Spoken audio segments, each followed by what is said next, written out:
ఏపీలో నామినేటెడ్ పోస్టులకు రంగం సిద్ధమవుతోంది. రాష్ట్రంలో త్వరలోనే 2 ఎమ్మెల్సీ స్థానాలకు ఉప ఎన్నికలు జరగనున్నాయి. ఈ 2 స్థానాలకు టీడీపీ నుంచి భారీ క్యూ ఉంది. దీంతో ఈ ఎమ్మెల్సీ పదవులు ఎవరిని వరిస్తాయో అనేది మిలియన్ డాలర్ల ప్రశ్న. ఈ క్రమంలోనే జనసేన అధినేత కోసం తన సీటు త్యాగం చేసిన పిఠాపురం ఇన్ఛార్జ్ ఎస్వీఎస్ఎన్ వర్మ చేసిన ట్వీట్ ఆసక్తిని రేపుతోంది.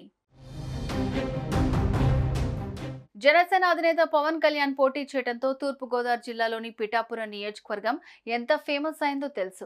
అయితే పిఠాపురంలో మాత్రం గట్టి ఫాలోయింగ్ ఉన్న నేత TDP in charge SVSN Varma. Pawan Kalyan ఎప్పుడైతే పిఠాపురంలో పోటీ చేస్తా అని ప్రకటించారో అప్పటి నుంచి ఎస్వీఎస్ఎన్ వర్మకు దేశ రాజకీయాల్లో సైతం గుర్తింపు వచ్చింది. వర్మ తమ అధినేత చంద్రబాబు మాటకు కట్టుబడి తన సీటును త్యాగం చేసి మరీ పవన్ కళ్యాణ్ ను ఎన్నికల్లో గెలిపించేందుకు కష్టపడ్డారు. ఈ నేపథ్యంలో కూటమి ప్రభుత్వం అధికారంలోకి రావడంతో వర్మ ఎమ్మెల్సీ పదవి తెరపైకి వస్తోంది. శాసన మండలిలో ఖాళీగా ఉన్న 2 ఎమ్మెల్సీ పదవులను భర్తీ చేసేందుకు కూటమి ప్రభుత్వం సిద్ధమవుతోంది. సంఖ్యాబలం ప్రకారం చూస్తే ఈ 2 సీట్లు కూడా టీడీపీ సొంతమవుతాయని అర్థమవుతోంది.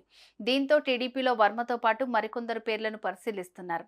వచ్చే నెలలో జరిగే 2 ఎమ్మెల్సీ సీట్ల ఉప ఎన్నికల్లో వర్మకు ఖచ్చితంగా అవకాశం దక్కుతుందని అంచనా వేస్తున్నారు. ఆయన కూడా ఇదే ధీమాతో ఉన్నారు. అయితే ఇప్పటి వరకు ఈ విషయంపై ఎక్కడా బయటపడని వర్మ ఇవాళ మాత్రం ట్వీట్ చేశారు. పవన్ కళ్యాణ్ గారి గెలుపులో అన్ని తానే ముందుండి నడిపించిన వర్మ గారికి ఎమ్మెల్సీ పదవి అంటూ వర్మ స్వయంగా ఓ ప్రముఖ టీవీ ఛానల్లో వచ్చిన వార్తా కథనాన్ని ఎక్స్ లో ట్వీట్ చేస్తూ షేర్ చేశారు. దీంతో తనకు ఎమ్మెల్సీ పదవి పక్కానే సంకేతాలను వర్మ ఇచ్చినట్లు అయింది. దీంతో సీఎం చంద్రబాబు ఎమ్మెల్సీ పదవిపై వర్మకి ఏమైనా క్లారిటీ ఇచ్చారా, లేక కేవలం ఆ వార్తా కథనం నచ్చే అలా షేర్ చేశారా అన్న చర్చ సాగుతోంది. ఇప్పటికైతే ఎమ్మెల్సీ అభ్యర్థుల విషయంలో సీఎం చంద్రబాబు గాని కూటమి నేతలు గాని ఎలాంటి ప్రకటన చేయలేదు.